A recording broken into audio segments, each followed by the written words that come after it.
Tuinung Lui program lo thir tute zawain lali suamin sibai kabuk le vek chawani Pathian thui lo ngai thla chun som halang u sam number za som thum pasari chang khat atanga chang ru Babulon lui kamate chuta kan chua ani kan trap thin zion kan ngai to in lui lai tui su thla te chuan kan ting chang te chu kan bang thina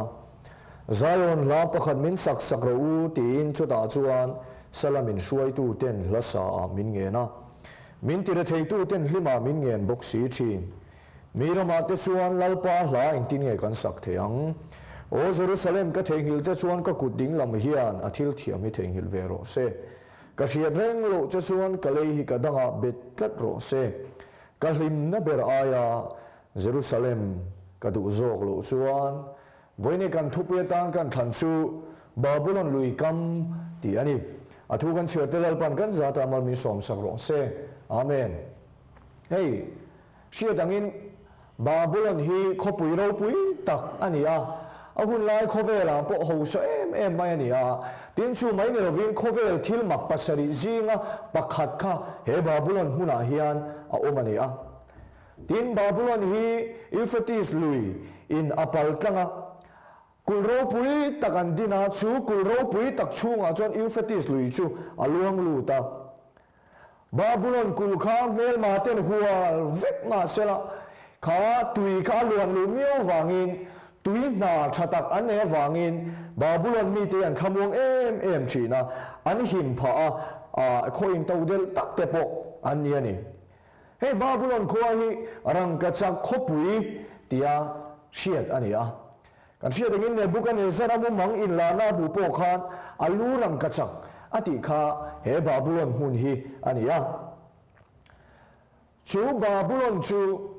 a se em maya an ngai dan le an du dan an chak angin an nung maya Babulon thupui in ma na ber su I chak zong a piang eila I du piang tiro nak tu ka I thidon nge I dam don ti hresi lo ti zong kha Babulon ho in ma na ani an chop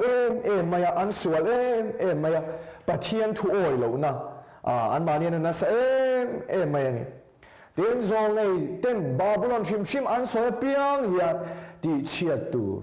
ti hlum tur an ti thuk mai ni helai sa na bar za som thum pasari kan chiar chuan chang riata o Babulon fanu ti borela om tur kan chungai ti anga thung ru tur che chu long takin omang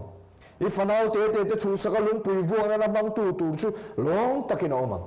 chu an soi berkan Bible him hian Babulon an sa piang hian ti chiatur ti borela om tur ti hian Babulon chungchang hi an soi chinai di jon Babulon khuai anin ti thei em maya anin ti ro pui em maya chu ti lai tak chuan Media le Persia ten anon phiar ruta a Babulon chu thamong taka omlai Pathian mi te ati du da wang lai tak chuan Media le Persia chuan Babulon in nga na ber mel ma ten rei tak po hual ma se kan zam lo an ti na Euphrates lui chu anon dang chat ta a kha lui luang kha an tip to pa he kaman suai koi ta dai maya ti chuan Babulon chu kha Euphrates lui inaluan kang lakha kong puya an hmang ta chu ni hmuna chang chuan Media le Persia chuan Babulon chu an lu chuak ta ti chuan Babulon chu ti siatin anom ta ni voine hian chu ka ngai tua hian helai sam number za som thum pasari nami Babulon lui kamate kan thu an ti lai tak hian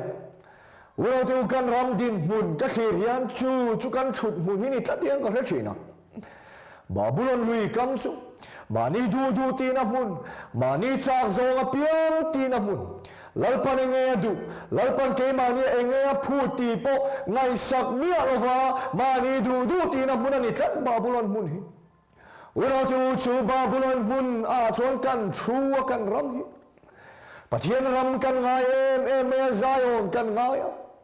Jerusalem Pathian se na khopui te chu kan ngai ni ma se la kan thut na munin azir miao lo wangin kan nuna mi ten lalpa melan mu thei lova kemania krista mel moi kha alo lang chuak thei si lova kan se thiam su chuan vele kan rama hian ngai tua wang ula thian chut wang tiu kan ram hian enge tu ngai kan thupui ber kan ti chuan lalpa du zong enge ti ngai tua re Babulon muna mani du zong tina muna mani chak zong apiang tina muna kan oma mani nuam ti zong apiang kan pana sumi muna chang chuan una tu Zion kan ngai tua kan chop ani lui lai tui pui sut kha te chuan kan chin chang te kan banga Zion la pakhat min sak ro tin mi ho ten minan nge na nima sela chuta chuan min tira thei tu ten lima min nge na mi rama te chuan tin nge lalpa fak la kan sak the vore ngai tua che ma te o mi hian ring tu ini na khan Christian ini na khan lali suwa mel ka buan dua inuna khan lali suwa mel ka mu ven cha ka Zion la min sak ro tin min nge na nima sura ke ni chuan Zion la kan sa thei kat lo mi rama kanon kat mai lalpa kan fak thei lo Babulon na chang chuan lalpa fak lo har em maya kanin khom lo ni lo kan fellowship lo ni lo kan tire ma se kan nuna hian alang si lova Babulon muna kan thutak maya miten ring tu ini ya Christian ini ati in iswa mele moi ka ke mani ya yen buan cha ka muan dua ma se bu tir tur kan nei sila em vang e chu lo khen ta kan ti chu mi rama kanon kan lo mi ram han ti chu Pathian ram ni lo kha ni Babulon mun lali son aram le fel ne chu zong ma sa zo ro chu ti chuan thileng kim in mamo piang chu apek bel chang chu ka pek bel chang chu ati kha nima sena ke ni chuan kan zon hi Pathian ram kan zong reng lo enge ka yang enge ka inang enge ka silin ka fe na kan tam chung ko sak ngai tua na ringo ian kan nun min ti boya unang tu Pathian ram zong kanom lova sumi muna kanom vang chuan kanom na hun hi Babulon hun aloni a Babulon lui kama kan lo chua adi kasi ngai to chiang ma te Babulon lui kama kan chua suda chuan ulau te u Pathian ram zong lovin mani du zong ti na huna suwa na pin dala kan chua suwa ulau te u kan rama hian hei hi kan lo theng ta ni hi mo le ena tinge mi ten ke mania en Krista mel engan mu thei mi alo lali suan khovel eng in ni tang chi pa khom chu thu ru the ni lo mi in khon var halim shai noi an da ngayam ni adanan da zok thi ti chuan in chung ni zong chu en thi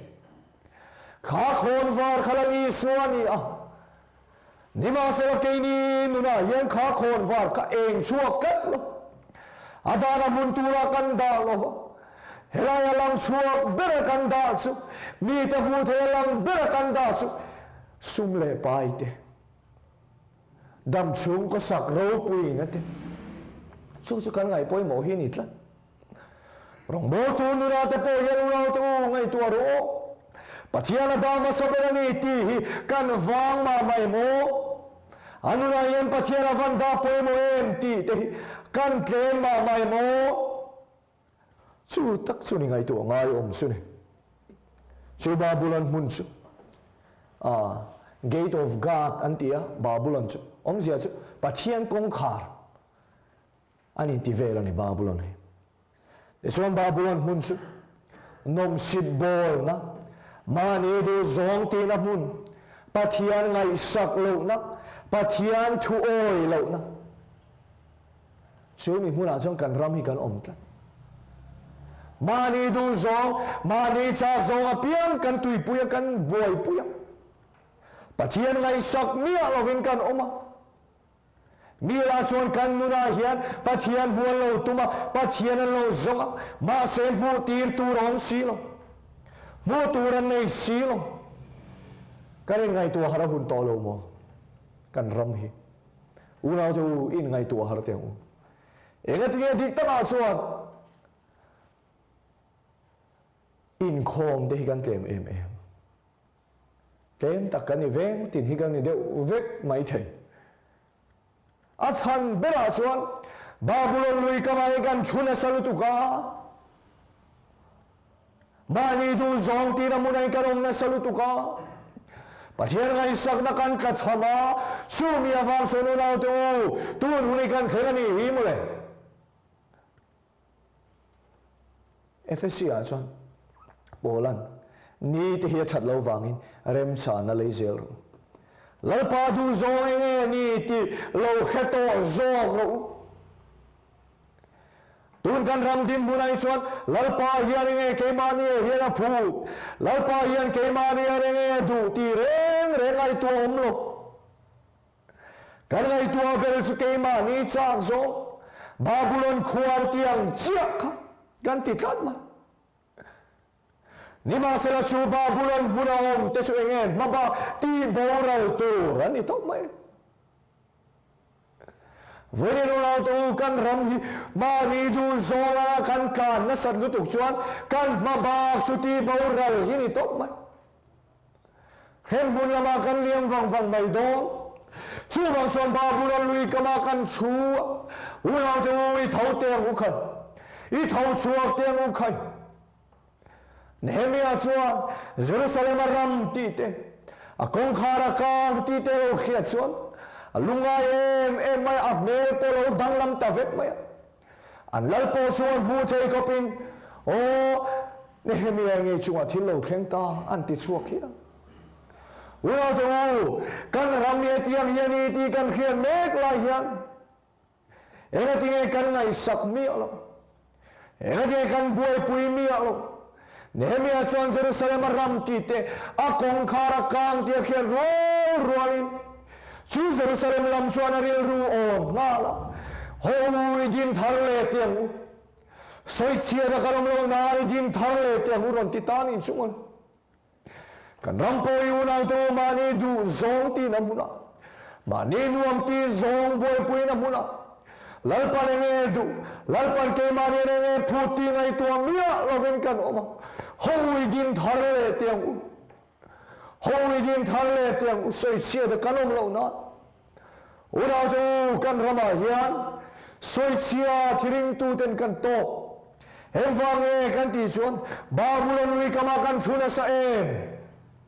aring tu tan cho soi chia te poi om ve bok ni ma sela pong ta ka soi chia nei tam lu tu a chan beras mani du zong kan tuipui mani du zong so kan ngai tu lalpa du zong nge ni ti kan ngai tu lova lalpan ke mani nge phu ti reng kan ngai tu lova Pathian ke mani a phu zok thil chatia tan Krista I so chon sia momin ama ku chua kan ni sia chu thil cha ti chu kanom na tura Pathian na buatsaih lo kan ni kan pian ma Isu Krista shin kan ni rual sia kanom na tura Pathian na buatsaih lo sudah so nge thil cha chu ni ta mi kan ne na lo khenga o mi hring cha chu en ti to che lo para phu chu nge dik takati khongai na ngai na I Pathian na thu nuai ro takalen dun ani lovem ni nema sela ke ni chuan dik takati an chuan dik lo dewin hlok na kamu na tu Babulon zia mi khongai vak lo na keima ka lo don po chuan ani chuan lo tuar mai no se Babulon zia bo Pathian na len dun te chu soi lo khove len kanin thuruala khove takin kan nunga kan omani chung zong su Babulon zia ani veni ayo chon kan har suwa angai na lai su lalpa du zong nge ni ti lo hezo lalpa du zong hi kan ngai to hun to dik taka kan ti te hian mo Pathian ta na ti ka lo ni mai lo dik ta kai ti khan nang ma ta ni ve hei tu som pe te hi oma Pathian ni hian lali so ke sa kan nei nu a khan min chan dam awangin thu som pe te som lo tur tin ani lo va chan dam to kan ya wanga zom tur zo kan ni a chan dam na zom tur ani lo va su tu som pe ui re su ti te ru su ti te ot su ti ri mot te hi Pathian ta na zom lo tung via wange nang ma ta na ni Pathian hian atum zo ka chu heng ring om na kan ti te dik na kan ti te khoi na kan ti te do the na kan ti zong zong te ama ta na ni mai lo ke ma ni ta na ve iruk fowa Pathian thui zom lo chuan nang ma khamin an ring lo tu lang chu do ti soi fo chuan Pathian khan ring lo mi lo nang ma khan ring lo dai chu nang ma ta na ve I ui re fu chuan an nei du lo wang che om sia be a chuan ui re su ati te po khanang ma tan ve ka lo I hang that na tur ve ka ni a ni ma se la ke ni chuan chung reng su ka ngai tu lo Babulon lui kama kan thua ma ni du zom ma ni chak zom ti na muna kan om Zawng chu kan ngai em Pathian che na mun chu kan ngai em ni ma se la Pathian Fak la kan sa thei lo Pathian Fak na ke ma ni chuak thei lo em wang e mi ma te chuang ti ni Lalpa Fak la kan sak thei a Pathian ramatang lo e chan Pathian du zo he lo ti thei mi ala chu wang sat mi ramai om chung chuan Zion la min sak lo po ti ma se I sam mi lo min lo trong chai te Pathian thu min lo khil te po lo ti se soi tu ri she lo I soi ani po na nung lo va chu zo so ni la ti nge kan chung in khom bo ro ti an nun lo Babulon lui ka ma tang chuan Lalpa du zo nga ti the la Lalpa Fak la hin nung ina chuak the lo an kha thiam em chu ni kan chung in khom ti kan ti na salu tu Ei cầu khăn mấy chia chuan kan thupui bera ni maya za ni nge tum min kan be ani ni ma se la kan chung in khom yang ra thai chua lutuk lo chona langa chan bera chan enga ti nge kan te chan Babulon lui kama kan thua Zion chu kan ngai lutuk Pathian chu kan ngai lutuk ma se Pathian Fak na ke ma ne chuak thei lo mi rama te chuan eng tin nge Lalpa hla kan sak the Abul bera chuan Pathian ne kan leng dun lo Pathian rama kan om lo ti na ni chu wang chuan zaina hian kan sei du chu he mi hmunawm khan Babulon hmunawm khan I tho chuak ang u hawi din thlang Lalpa du zo ne ni ti ngai tua chungin hawi tho chuak ki lo in siam thar teng Babulon zia ngai to in kan dua piang kan tia Pathian tu zong enge ti ngai tu mi lovin kan nun kan lo hmang rei to ni mai the sulan suan karil rom thin chu zep tha chung chang ania zep tha hi gilit mi ania mi chak huai sen tak ania no che zuar fa pa ania an musit em maya an not chuak ta ni an khua tang chuan ti chuan zep tha chu top rama avakal ta sura chuan zep tha chuan gili tho amona mi tanan beile ta thut mayan khua chu an mangang em maya an musit an du lo kha an vakol le ta ni chu gili upa ho chuan zep tha khoi turin vakal ta Zep tha ne la chuan amona tha te kan be the ne turin kan ho tu bera lawm ta che an vatia chuna jan zep tha chuan gili thong ne na chuan mi huwa kapa ina ta min no chuak ani lom ni ena tinge in mang an ve ka ne na in local Kini po inge Lalpa du zom ti ngai tu mi alovin Lalpan na tholo tum china ma se ke ni chu Babulon lui kama kan chua mani du zong kan ti sana lalpa chu kan lo no photo Thlarau thiang lim chu kan lo no photo ni mai the Pathian poi lom vak big lo e tin mang an ve kan he nai local ma se chu na chon giri thau chu zet tha ne na chu chu wang tak chu na lom tu na ilam kan lo hoi le amuna tha te va bei tu ra kan ne nei kal theina turin gili gama om zong zong te chunga kan ho tuai om kan ho tu be lo ni ang se kan ti thar le ngai ni himole kan rama hian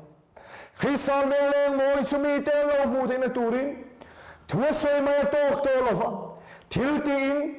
kan na ye lo lang chuak ve to ro se ura to chumi ni lo chon kan rama hian kan soi na sa to a hi kan thena ni himole chu wang son in nu na nge kan ka Babulon sia I du zo piang ti na I chak zo piang ti a mun chang khan lo thau chuak la lalpa du zo nge ni ti lo ngai to le la lalpa kan ho tu bera lo chang lo lalpa kan ho tu bera lo chang ro kan chung kwa kan nu na kalau du to lo che pole mai the ma se tu nu la hian ka ho tu bera kan chung kwa kan ho tu bera kan rama kan ho tu bera lo chang ro kan ti halo ngai ta ni chu wang son sa na hian kan soi du chu o Jerusalem ka thei hin che chon ka kuding lam hian athil thiam thengil ve ro se ka hi reng lo che chon ka lei hi ka danga bet klap ro se Kalim na beraya Jerusalem ka du zok lo cha. Om zia sumo Babulon bunan oma. Lalpa Fak tute nan soma se lalpa an fak thelo. Ni ma sela lalpa an fak na mun. Jerusalem Pathian thupui Pathian se na chu an ngaya. Chumi puna chuan lalpa che na mun chu thei hilang lau em. Aku ding lamina thil thiam ma thei hil chuan na a thok thei to don lo ei tu ran nei don bok lo ani chu a lei chu danga be chuan a chong thei to don lo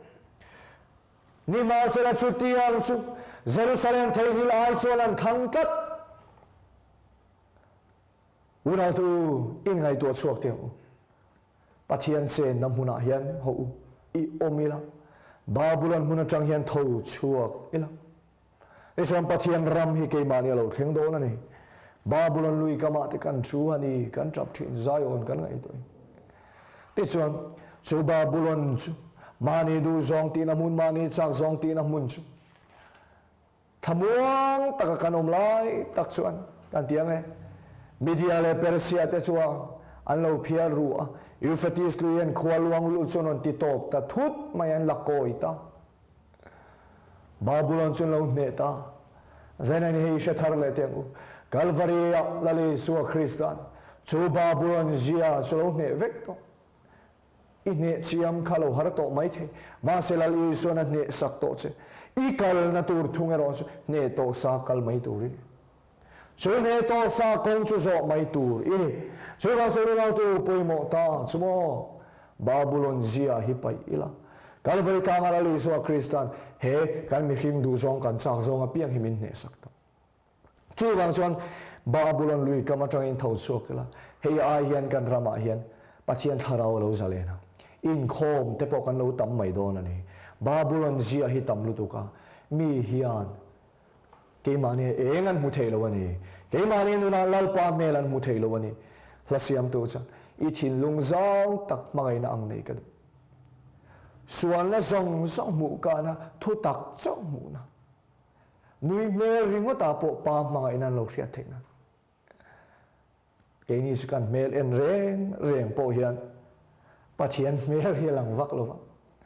lalpa kalim em ani kalom em ani kan ti tum bur lom te chuan hli an mela lo lang thine lom ni una tu chung zong zong te ngai tu thar le la mi ten ke mani an eng huan du sia kan vela mi zului themai mai kan ti kan musit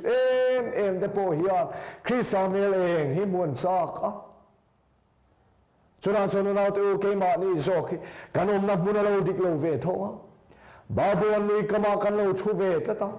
mà ni du zong chak zong a piang ti na mà ni sei chak a piang sei pop pop na Pathian ni nghe phu Pathian ni nghe sei tu ramin du ti po ngai tua mia lova mà ni du zong a piang ti na mun akan om chu da dang chuan thau chuak ila Zion la kan no sa thei do na ni lalpa kan lo choi moi thei do na ni kan na lalpa me lo rang thei do na ni chu bang chuan chu Babulon kan thut reng e ro chuan ti boralin kan om do na ni kan boral lo nan ho Babulon lui kam atengin thau chuak ila lalpa ram zong ila ke ma hian Pathian ram lo khengin ke ma hian Pathian ram tun din ni emti kan ngai tua ani phot chuan una to mi ten ke ma nia Christamel eng ano mudol ni Christamel en tu ten sual nan lau lovang limina ma chuan fak fovang sual na de kan lau lu tuk ta ni himolai tro sual kan lau mai eng wang kan ni Christamel kan en lo Babulon huna kan thuna salu tu kan ni chuwang chu mi huna tang chuan thau chuak ila ho idin thar le tiang Babulon lui kama kan chua chuda ani kan chap thin Zion kan ngai to in cha ringot mai kha to lo Zion ngaya room ringot kha to lo chu Zion mun chulal pan itan ko hong reng to chu mi mun churan pan ve to ro le rom thau chuak ve to ro Pathian ram Isua khanang ma la lem ti kha lo ngai to ve to ro le lo pan thu kan soi ti kan sa ta mal min som sak lo se amen Pathian nei chong cha ya lalpa sungnung ber min mangai tu ikoina ro puile lo mom tak lalpa kan donga kan changa kan ram hilal pa min thuana chan chin hiang ai nom ma se lalpa kan Pathian kan ram hian idu lo zong li ri kan tuipui ani a lalpa kan Pathian kan ram ina kan tuipui persuma ni du zong eng tin nge ka omang eng nge ka eyang eng tin nge ka lo ho sakang ti hian i tlata i ramazau thei lova mi ten ke mani a muan nei tlat si lo ni lalpa kan Pathian chuwang chuan kan ram hi dam lo vani chuwang chuan lalpa kan ram lo dam le thina turin Babulon lui kama changa thau chuaka lalpa kan Pathian i ram min buatsaih saka chuan kan luang Krista chu kan nuna lo lal bera Krista chu kan nuna lo lal bera kan chung kuwa kan rama kan ko thana lo lal ber the na turin chu Babulon huna chang chuan nang min hruai chuak la iram tia ma chamin hruai lu tang che engkim hirang maro puina tu lo ni sela lali so Krista mi kan dile amen